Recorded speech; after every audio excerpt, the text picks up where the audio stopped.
إلهي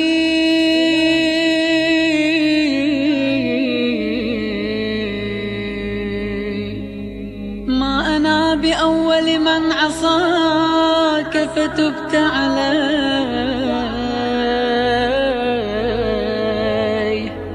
وتعرض لمعروفك فجدت علي يا مجيب المضطر يا كاشف الضار يا عظيم البر.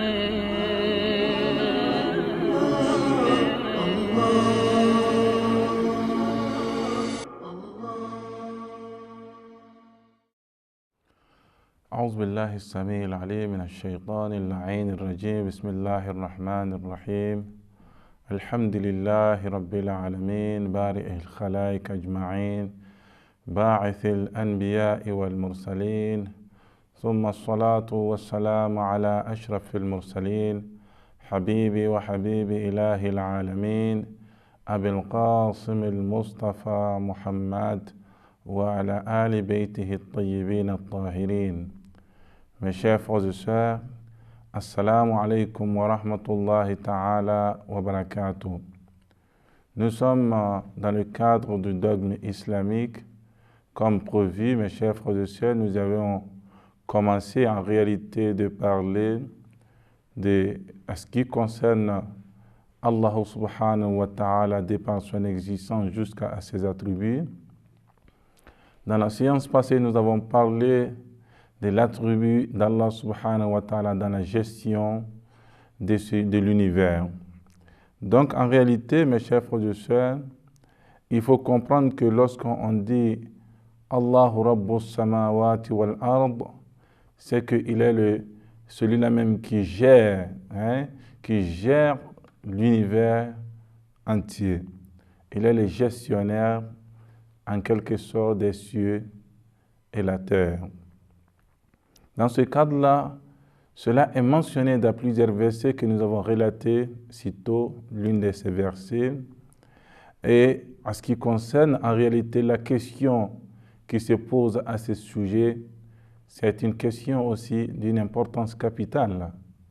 Si c'est Allah subhanahu wa ta'ala qui gère tout ce qui se trouve dans ce bas monde et dans les cieux, et comment nous pouvons essayer d'évaluer, de valoriser, je vais m'exprimer ainsi, les actes que nous posons sur cette terre, s'il s'agit des actes d'Allah subhanahu wa ta'ala.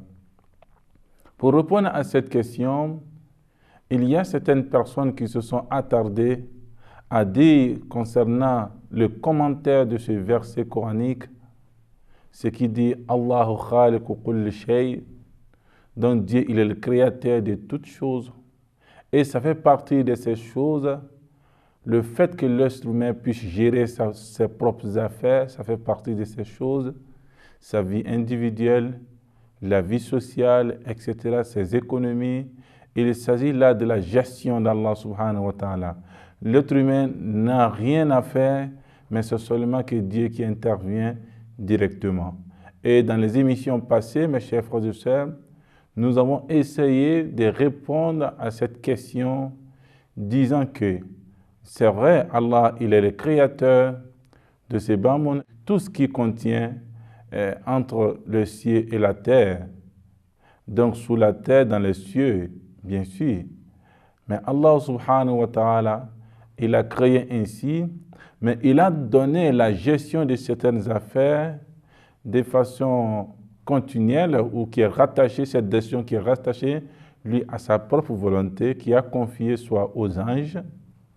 Et c'est ce que nous avons rencontré dans le Saint-Coran, que Allahu yatawaffal anfus, lorsqu'on parle que c'est Dieu qui opte, qui retire les âmes, et aussi il a dit qu'il a essayé de déléguer l'ange de la mort pour retirer les âmes. Donc entre ces deux versets, il n'y a pas d'opposition, mais c'est plutôt un relais de la part d'Allah subhanahu wa ta'ala et jusqu'à à ange de la mort qui est Azraïl. En réalité, mes chers frères et sœurs, il n'y a pas d'opposition. Parce que lorsque vous regardez ce monde, vous allez trouver la gestion de ce monde se divise en deux parties. Il y a ce qu'on appelle At-Tawhid al-Rubub Istiqlali, c'est-à-dire que l'unicité dans la gestion des affaires de ce monde de façon indépendante. C'est-à-dire que quoi? Sans l'intervention ni d'ange ni d'être humain. Il y a ce côté aussi, l'unicité de Dieu dans la gestion de ce monde de façon relative. Je vais dire par là de façon relative, c'est comme si c'est donné à l'être humain, en réalité, de gérer ses propres affaires avec ses propres volontés, etc. Dieu, il est le gestionnaire de ce bas monde. Mais dans cette gestion, ça fait partie qu'il puisse donner la volonté à l'être humain et l'être humain puisse mettre à l'usage cette volonté pour que réellement qu'il soit responsable de tout ce qu'il va poser et profiter d'ailleurs des actes positifs qu'il va essayer de poser dans ce bas monde, qui vont en pair, en harmonie avec les recommandations divines. Donc en réalité, lorsque vous regardez le monde est géré de la sorte. C'est un relais à partir de Dieu qui est descendant vers nous. Les anges ont une part, Dieu a une part, les êtres humains aussi ont une part en ce qui concerne la gestion de ce monde et leurs propres affaires. Et c'est ce que nous constatons, mes chers frères et sœurs, il y a plusieurs exemples qui nous entourent, et c'est ce que nous constatons dans nos propres habits. Nous sommes gestionnaires, on coud l'habit que nous voulons, on essaie de mettre ou de coudre les habits avec des modèles précis. Et donc, en réalité, lorsque vous essayez de modèles précis, lorsque vous essayez de voir ces modèles précis, vous allez trouver que ça fait partie de la créativité de l'être humain. Et c'est ce qui est d'ailleurs dans le jargon de nos jours, et c'est ce qui est plus utilisé. Selon les modélistes, on parle des modélistes, etc. On ne s'arrête pas là, il y a aussi l'environnement. Dieu a donné cette potentialité à l'être humain de façonner son environnement. Et aujourd'hui, regardez l'environnement dans lequel nous vivons et l'environnement de ceux qui nous ont précédés dans l'histoire. Et vous allez trouver aujourd'hui, il y a une évolution considérable dans ce cadre-là. Et cette considération, en réalité, provient réellement de l'être humain et de Dieu et des anges, etc. Donc, mes chers frères et sœurs, si Allah subhanahu wa ta'ala veut faire descendre son bonheur, ce sont les gens qui sont transporteurs de ce bonheur-là vers nous. Donc, lorsque le bonheur arrive vers nous, la subsistance, la vie et la santé, mes chers frères et sœurs, donc en réalité, c'est comme si nous sommes en train de poser en tant que des êtres responsables des actes. Mais Allah subhanahu wa ta'ala aussi en train de nous donner cette volonté, il nous donne cette volonté en réalité pour qu'on puisse réellement être des responsables dans ce sens-là. Donc, لبيك ذا العفو لبيك إني آت منك إليك لبيك اللهم لبيك إني عبد بين يديك. Nous devons essayer, en un clin, en résumé, croire qu'il n'y a aucun gestionnaire de ce bas monde, de tout ce qui se trouve. Il n'y a aucun gestionnaire en dehors de Dieu, et c'est ce qui veut dire l'unicité de Dieu en réalité dans la gestion de ce bas monde et dans ses affaires. Donc, en réalité, lorsque vous regardez cette gestion, ça vient étape de façon graduelle, étape par étape.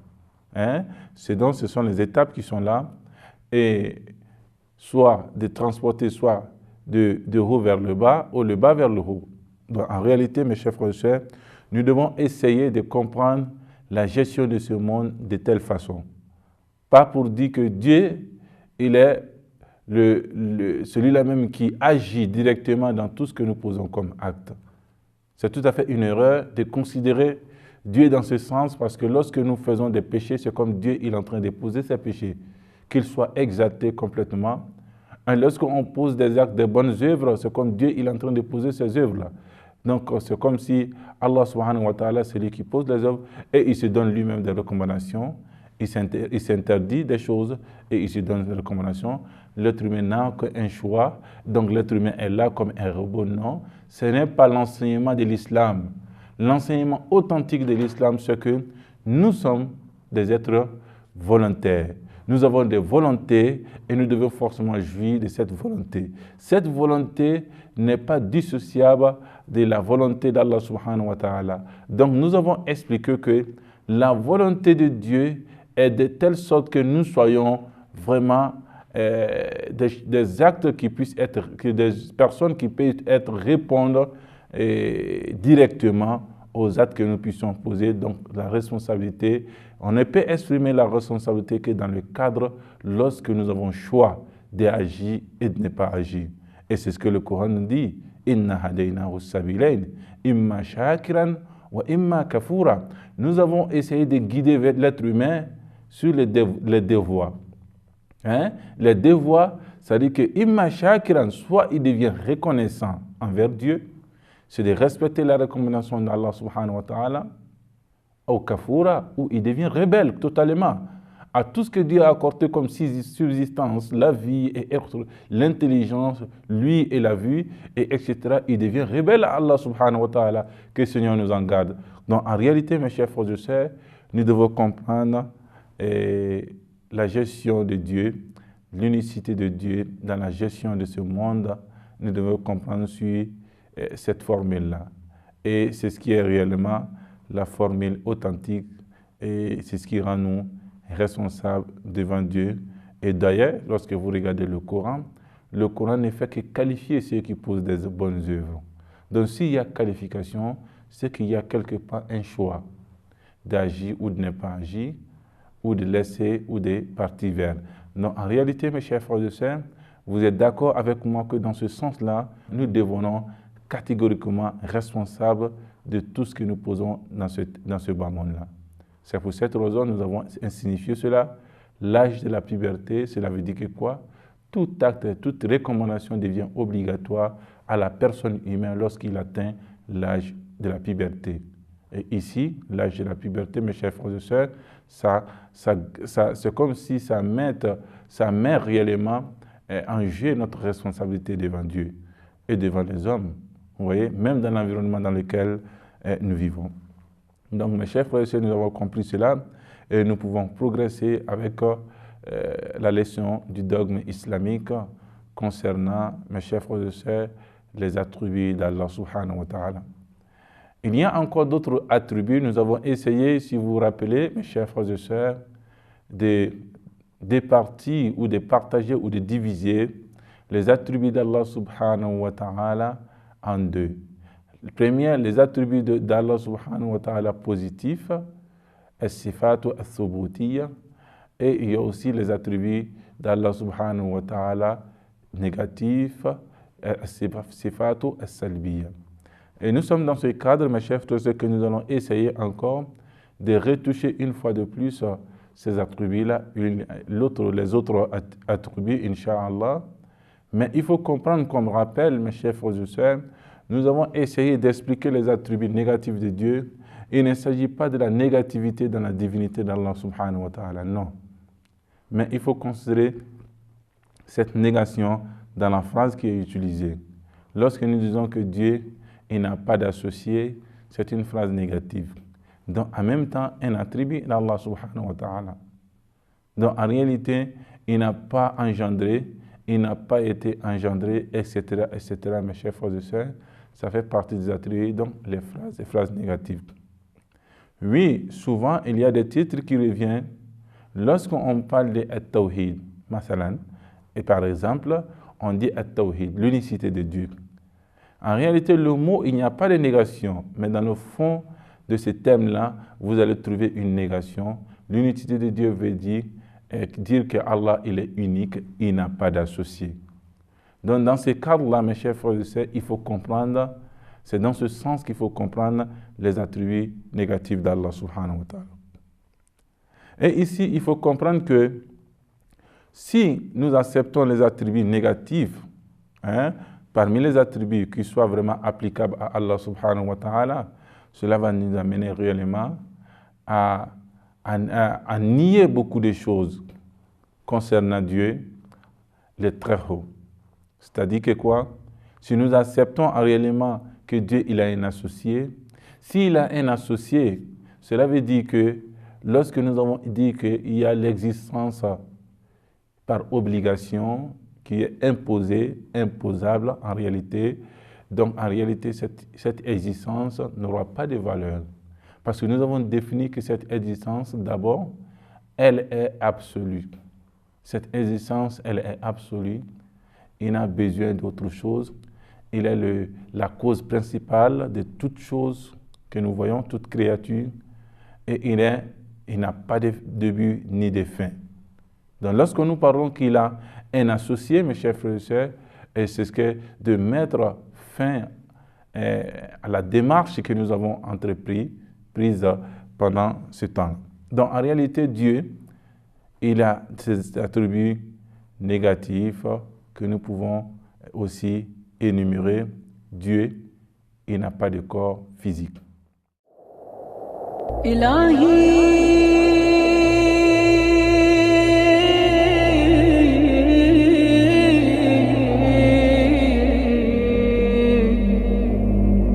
كان الندم على الذنب توبا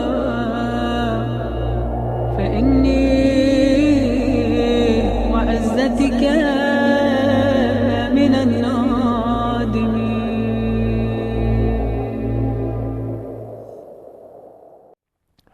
Il n'est pas physique, cela dit que quoi? Parce que le fait d'être une chose, un objet soit physique, a besoin de trois caractéristiques au moins.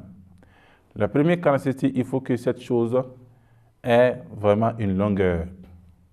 Et cette chose ait une largeur et une profondeur. Pour qu'on puisse réellement la voir. Vous voyez? Parce que ça fait partie des caractéristiques des éléments physiques. Hein? Ces trois entités, mes chers frères et sœurs. Donc, lorsque on dit que Dieu, on n'est pas un corps, si on accepte que Dieu il a un corps physique, comme d'autres savants essaient de l'expliquer, cela va nous faire revenir, mes chers frères et sœurs, à ce thème, à ce mot que nous avons refusé dans le premier temps, que Dieu, il n'est pas composé, parce que toute composition a besoin des autres parties de sa composition. Hein, des autres parties composantes. Donc, en réalité, lorsque vous regardez, si vous composez une table, il y a la table qui est là, il y a les pieds, il y a les pliés. Les pliés ont besoin, la table a besoin, hein, l'autre a besoin réellement des pliés pour que ça puisse former une table. Donc, Allah subhanahu wa ta'ala, il est exalté en quelque sorte, en réalité, de cette chose, le fait qu'il soit composé. Parce que la composition vient lorsqu'on dit qu'il est, par hypothèse, qu'il est physique. S'il est physique, ça veut dire qu'il a ces trois caractéristiques des objets physiques, tout ce qui est matière, dont on parle réellement de hauteur, profondeur et largeur.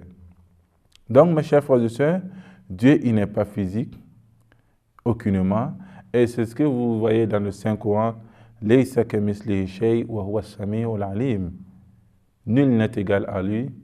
Il est as-sami, le Dieu et l'omniscient. Donc Allah subhanahu wa ta'ala, tout à fait, lorsque nous essayons de dire que Dieu, il est physique, cela nous fait revenir encore parce que chaque chose matérielle, lorsqu'on dit physique, a besoin d'une place. Hein, qu'il faut se poser, qu'il se doit de se poser sur cette place. Allah subhanahu wa ta'ala aurait besoin, en quelque sorte, mes chers frères et sœurs, d'une place. Alors que nous avons dit qu'il est cette existence absolue, que toute créature, par possibilité, a besoin de lui, il n'a besoin aucunement d'aide d'autre chose, ni d'être composé parce qu'il est simple, etc. Et c'est ce que vous verrez avec nous, mes chers frères et sœurs, avec les hadiths d'Imam Rida alayhi salam, il dit ceci, Subhana man laysa kamislihi shay, la jisma wa la sura. Imam Rida, il nous rappelle cet enseignement, il dit que Subhana man laysa kamislihi shay, qu'il soit exalté celui que nul ne peut l'égaler. Et il dit la jisma wa la sura. Il n'a pas de corps physique, il n'est pas physique. Wa la sura, il n'a pas vraiment une forme ou une photo. En réalité, mes chers frères et sœurs, ça c'est l'essence et la définition des Ahlul Bayt alayhi salam concernant Allah subhanahu wa ta'ala. Dieu aussi, il ne se trouve pas dans les directions. Cette direction en face, Dieu ne se trouve pas là, qu'il soit absent de l'autre côté. Dieu, il remplit toutes les directions, sa grandeur couvre toutes les directions, Dieu n'a pas de direction. Oui, quelque part, dans les autres religions, telles que le christianisme, il est expliqué quelque part la réincarnation, où je vais parler de Al-Hulul. Vous voyez, que Dieu puisse réellement s'incarner à un être physique et venir sur cette terre. Donc lorsqu'il est physique, il a besoin de ce corps physique. Il a besoin de la terre pour marcher. Il a besoin de vivre comme nous. Mes chers frères et sœurs, il devient alors besoinier qu'il a besoin de sa propre créature. Donc, en réalité, mes chers frères et sœurs, oui, nous parlons de At-Tajalli, que la grandeur d'Allah subhanahu wa ta'ala se reflète sur ce monde. Mais en réalité, qu'il ne soit pas descendu de ce monde et qu'il ne soit pas présent dans les cieux, qu'il soit dans cette terre. Mes chers frères et sœurs, cela n'est pas l'enseignement islamique que Dieu remplisse tout espace et il est au-delà du temps. Il y a encore un autre attribut négatif d'Allah subhanahu wa ta'ala. Lorsqu'on parle que la composition de Dieu, on dit que Dieu, il y a une union entre des molécules. Dieu n'a pas été composé de molécules. Des entités, même des petites entités, Dieu n'a pas été composé de ces petites entités. Je vais parler de cette union, l'union d'hydrogène et aussi dioxyde d'hydrogène et aussi l'oxygène. Lorsque vous mettez les deux, ça nous fait sortir de l'eau. Mes chers frères et sœurs, cette union n'existe pas dans l'existence de Dieu. Donc parce que lorsqu'on parle de cela, cette union, ça va de pair avec l'objet physique. Donc Allah subhanahu wa ta'ala, il n'est pas physique, il n'est pas composé des éléments composantes, il n'y a pas aussi d'union entre les molécules qui puissent donner la naissance à une autre chose. Et Dieu aussi, le côté sentimental que nous avons, la colère, l'amour, etc., la joie, Dieu ne connaît pas cela parce que ça fait partie des éléments physiques de l'être humain. Donc ça vient des événements et les événements sont d'ailleurs le produit des physiques. Et effectivement, mes chers frères et sœurs, Dieu n'est pas composé de ces sentiments et que nous savons, le cœur, lorsque nous sommes fâchés, le corps se bat très vite, et etc., etc. La joie aussi le sang circule comme si et cela. Dieu n'est pas composé de ces choses parce qu'en réalité, ça vient des choses matérielles. Si c'est matériel, c'est composé. Si c'est composé, ce n'est pas Dieu, mes chers frères et sœurs. Ça fait partie des attributs d'Allah subhanahu wa ta'ala. Tous ces éléments que nous avons relatés, donc les attributs d'Allah subhanahu wa ta'ala négatifs. Donc, mes chers frères et sœurs, et je vous verrai, Inch'Allah, dans la séance prochaine. Wassalamu alaikum wa rahmatullahi ta'ala wa barakatuh.